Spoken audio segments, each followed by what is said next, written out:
Eh, ba't ka naman madededs? Bes, May sakit ka ba? nanaginip ako, namatay daw ako.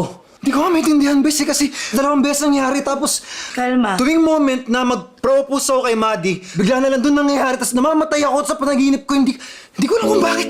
Huwag ka mag-alala, Bes. Okay? Walang masamang mangyayari, okay? Panaginip lang yun, ha? Panaginip lang. Oo.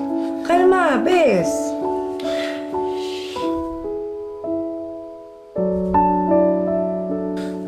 Thank you, Bes. Oh. Sige na.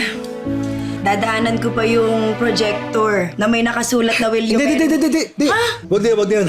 Hayaan mo na. May naisip akong iba. Ha? Oh. Eh, anong pakulo na gagawin natin? Basta akong bahala. May iba akong naisip. Ha, Bes?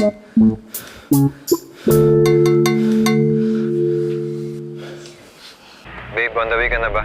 Oo nga, di ba? Sinabi ko na sa'yo, I'll be there in 15 minutes. Kailangan. Ha? What do you mean? Hey!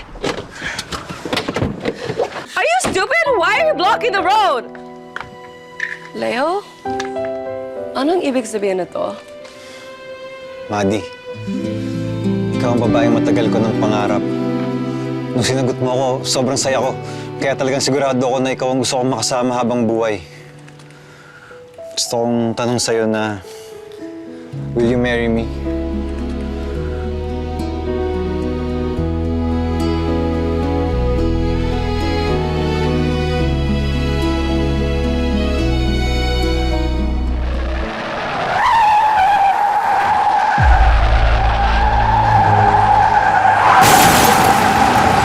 Leo!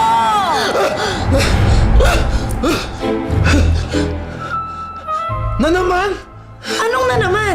Bakit? Ano ba nangyari Bes, sa'yo? Bes, hindi ka maniniwala kasi pangatlong beses na ito nangyari sa akin. Paulit-ulit, Bes.